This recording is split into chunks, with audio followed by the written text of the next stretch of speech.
Bismillahirrahmanirrahim. Assalamualaikum warahmatullahi wabarakatuh. Yang kami hormati Bapak Dr. Muhammad Saleh SPD MPD dan Bapak Asri Ismail SPD MPD selaku dosen pembimbing pada mata kuliah Bahasa Indonesia serta teman-teman yang saya banggakan dan cintai. Puji syukur marilah kita panjatkan atas kehadirat Allah Subhanahu wa Ta'ala, atas rahmat dan hidayahnya lah sehingga pada saat ini kita bisa diberi kesempatan. Tak lupa pula salawat serta salam semoga senantiasa tercurahkan kepada Rasulullah Sallallahu Alaihi Wasallam. Pada video kali ini kami akan membahas materi mengenai jenis-jenis kalimat dan kalimat efektif yang akan dipaparkan oleh kelompok kami, yaitu kelompok 4. Langsung saja simak video paparan materi kami hingga akhir video. Perkenalkan, kami Alisa Dizani Putri sebagai moderator dan rekan-rekan kami yaitu Mailan, Mariani, Rina Vinola Ivanisari, dan Syarifah Fitri Farhana. Semoga dari video pemaparan kelompok kami dapat mengambil ilmu pengetahuan dan diterapkannya. Baiklah, langsung saja pembahasan pertama yaitu pengertian kalimat efektif yang akan dipaparkan oleh Saudari Rina Vinola Ivanisari. Terima kasih kepada moderator yang telah memberikan saya kesempatan untuk menjelaskan sedikit tentang kalimat. Jadi, yang dikatakan dengan kalimat adalah suatu bagian yang selesai yang menunjukkan pikiran yang lengkap. Yang mana yang dikatakan dengan pikiran yang lengkap? Jadi, pikiran lengkap itu adalah informasi yang didukung dengan pikiran yang utuh. Sekurang-kurangnya kalimat harus memiliki unsur subjek, unsur predikat, atau sebutan. Apabila tidak memiliki unsur subjek maupun unsur predikat, maka pernyataan tersebut bukanlah sebuah kalimat. Deretan kata itu hanya bisa dikatakan dengan frase. Nah, inilah yang membedakan antara kalimat dengan frase. Apabila dilihat dari predikatnya, maka kalimat dapat dibedakan menjadi dua, yaitu yang pertama, kalimat-kalimat yang berpredikat kata kerja. Yang kedua, kalimat-kalimat yang berpredikat bukan kata kerja. Apabila pernyataan tidak memiliki kata kerja, maka kita bisa mencadangkan kata sifat atau juga bisa kata benda atau bilangan, serta predikatnya juga bisa keterangan tempat. Selanjutnya, pemaparan kedua yaitu jenis-jenis kalimat yang dipaparkan oleh Saudari Mailan. Selanjutnya pada bagian B, jenis-jenis kalimat. Jenis kalimat dapat diklasifikasikan dalam 5 bagian, yaitu 1. Berdasarkan bentuk, kedua berdasarkan fungsi, ketiga berdasarkan unsur, keempat berdasarkan susunan SP, dan kelima berdasarkan gaya penyajian. Langsung saja. 1. Jenis kalimat berdasarkan bentuk. Menurut bentuknya, kalimat itu dapat berupa kalimat tunggal dan kalimat majemuk. Kalimat tunggal adalah kalimat yang terdiri atas satu klausa atau satu susunan struktur, subjek atau predikat, di mana polanya yaitu kata benda ditambah dengan kata bilangan, di mana kalimat tunggal sendiri dapat dibedakan menjadi 2 jenis, yaitu 1. Kalimat nominal. Kalimat nominal ini adalah kalimat yang predikatnya berupa kata benda. Kedua adalah kalimat verbal. Kalimat verbal ini adalah kalimat yang predikatnya berupa kata kerja. Selanjutnya kalimat majemuk. Kalimat majemuk adalah kalimat yang terdiri dari beberapa klausa bebas. Klausa bebas yang dimaksudkan adalah klausa yang secara potensial dapat berfungsi sebagai kalimat tunggal. Secara garis besar, kalimat majemuk juga terbagi menjadi 3 bagian, yaitu Pertama, kalimat majemuk setara. Kalimat ini terbentuk dari dua atau lebih kalimat tunggal dan kedudukan tiap kalimat sederajat. Kedua, kalimat majemuk tidak setara terdiri dari satu suku kalimat yang bebas dan satu suku kalimat yang lebih tidak bebas. Ketiga, kalimat majemuk campuran. Kalimat jenis ini terdiri atas kalimat majemuk setara dan kalimat majemuk tak setara. Selanjutnya, kalimat berdasarkan fungsinya. Menurut fungsinya, kalimat dapat dibedakan menjadi 4, yaitu pertama, kalimat perintah. Kalimat perintah adalah kalimat yang dipakai jika penutur ingin menyuruh atau melarang seseorang berbuat sesuatu. Kedua, kalimat pernyataan. Kalimat pernyataan adalah kalimat yang digunakan jika penutur ingin menyatakan sesuatu dengan lengkap pada waktu ia ingin menyampaikan informasi kepada lawan bahasanya. Ketiga, yaitu kalimat pertanyaan.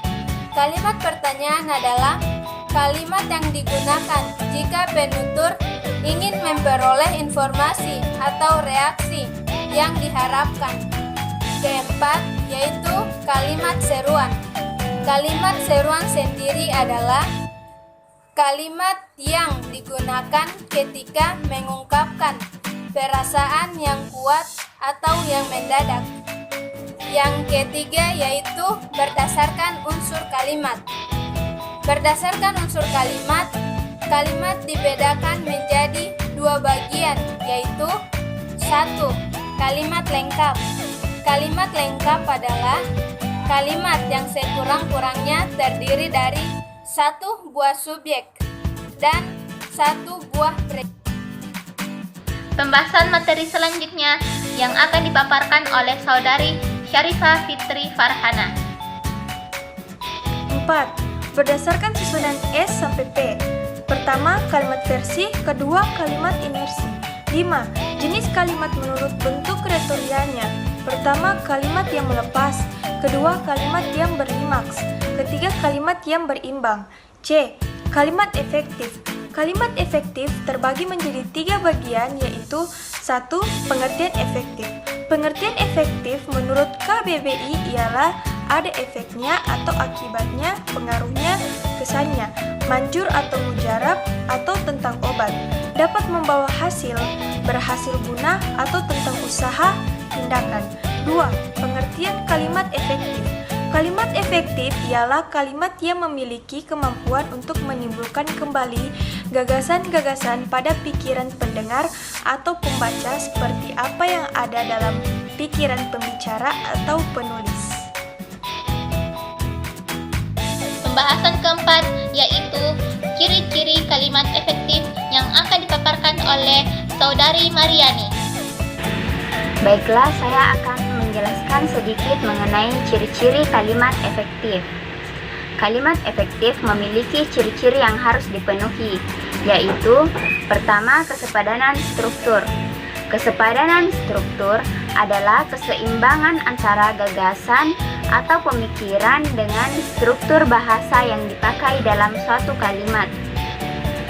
Kesepadanan dalam kalimat ini diperlihatkan dengan adanya kesatuan gagasan dan kesatuan pikiran. Ada pula ciri-ciri kalimat yang memenuhi kesepadanan struktur. Pertama, memiliki subjek dan predikat yang jelas. Contohnya, bagi semua siswa kelas 7 harus mengikuti kegiatan study tour. Contoh kalimat tersebut merupakan contoh kalimat tidak efektif. Contoh selanjutnya, semua siswa kelas 7 harus mengikuti kegiatan study tour, merupakan kalimat efektif. Kemudian, ciri-ciri selanjutnya yaitu tidak memiliki subjek yang ganda di dalam kalimat tunggal. Contohnya yaitu Pembangunan jalan itu kami dibantu oleh warga desa, merupakan kalimat tidak efektif. Kemudian contoh kedua, yaitu dalam membangun jembatan itu kami dibantu oleh warga desa, merupakan contoh kalimat efektif. Ciri selanjutnya, beberapa kata penghubung intra kalimat. Contohnya, kami datang agak terlambat sehingga kami tidak mengikuti acara pertama. Kata sehingga merupakan kata penghubung intra kalimat, sehingga tidak sepadan kalau difungsikan sebagai penghubung antar kalimat. Perbaikan terhadap kalimat itu dapat dilakukan dengan dua cara, yaitu dengan menjadikan kalimat itu sebagai majemuk atau dengan mengganti kata penghubung intra kalimat menjadi ungkapan penghubung antar kalimat. Contohnya, kami datang agak terlambat sehingga tidak dapat mengikuti acara pertama. Contoh kedua yaitu kami datang agak terlambat, oleh karena itu kami tidak dapat mengikuti acara pertama. Ciri selanjutnya yaitu kepararelan bentuk. Kalimat efektif memiliki kesamaan bentuk kata yang digunakan dalam suatu kalimat. Yang dimaksud dengan kesamaan bentuk kata adalah jika kata pertama berbentuk verba, maka kata selanjutnya berbentuk verba. Namun jika kata pertama berbentuk nomina, maka kata selanjutnya berbentuk nomina.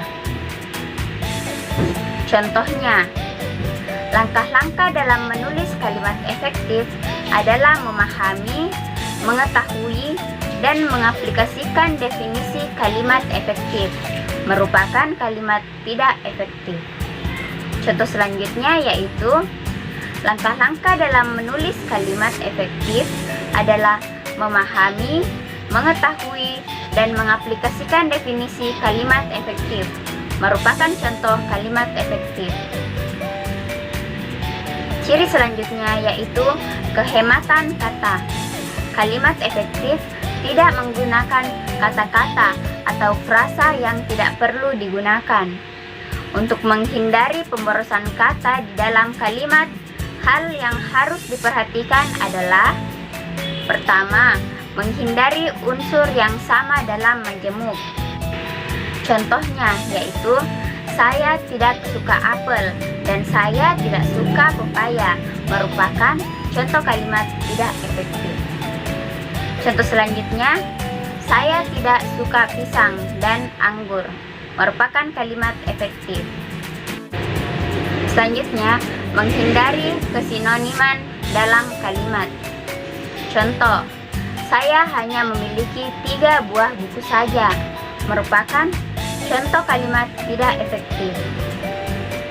Contoh selanjutnya, saya hanya memiliki 3 buku, merupakan kalimat efektif.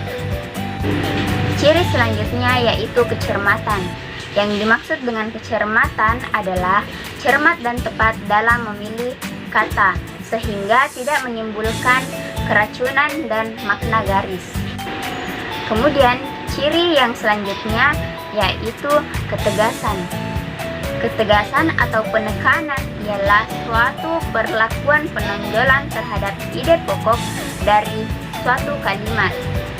Untuk membentuk penekanan dalam suatu kalimat ada beberapa cara, yaitu meletakkan kata yang ditonjolkan ke depan kalimat atau pada awal kalimat. Selanjutnya, membuat urutan yang bertahap. Ciri selanjutnya yaitu kepaduan. Kalimat efektif memiliki kepaduan pernyataan sehingga informasi yang disampaikan tidak terpecah-pecah. Beberapa ciri kalimat yang padu ialah: pertama, kalimat padu tidak bertele-tele. Contoh, Farhan menceritakan tentang pengalaman bertandingnya, merupakan contoh kalimat tidak efektif. Contoh kedua, Farhan menceritakan pengalaman bertandingnya, merupakan contoh kalimat yang efektif. kalimat yang padu menggunakan pola aspek ditambah dengan agen ditambah verba secara tertib dalam kalimat-kalimat yang terpredikat persona. Terakhir yaitu kelogisan. Yang dimaksud dengan kelogisan adalah ide yang ada dalam kalimat itu dapat diterima atau dimengerti oleh akal dan sesuai dengan kaidah EBI. Saya kira cukup untuk pemaparan materi kali ini. Saya kembalikan kepada moderator. Kesimpulan yang dapat kita ambil dari materi kami ialah bahasa adalah alat yang digunakan manusia untuk berkomunikasi dengan manusia yang lainnya dengan tujuan menyampaikan maksud dari si pembicara. Sekurang-kurangnya kalimat dalam ragam resmi, baik lisan maupun tertulis, harus memiliki subjek dan predikat. Apabila tidak memiliki unsur subjek dan unsur predikat, pernyataan itu bukanlah kalimat. Dengan kata lain, yang seperti itu hanya dapat disebut frasa. Inilah yang membedakan kalimat dengan frasa dengan kalimat-kalimat yang lainnya. Jenis-jenis kalimat dapat dikelompokkan menjadi kalimat yang berdasarkan bentuk, fungsi, unsur kalimat, susunan, subjek, predikat, berdasarkan bentuk retoriknya, dan terakhir kalimat efektif. Sekian dari video pemaparan kelompok kami. Kami harap teman-teman dapat mengambil hikmah berupa ilmu pengetahuan. Dan kami mohon maaf apabila dalam video ini terdapat kekurangan dan kesalahan. Kami akhiri. Wassalamualaikum warahmatullahi wabarakatuh.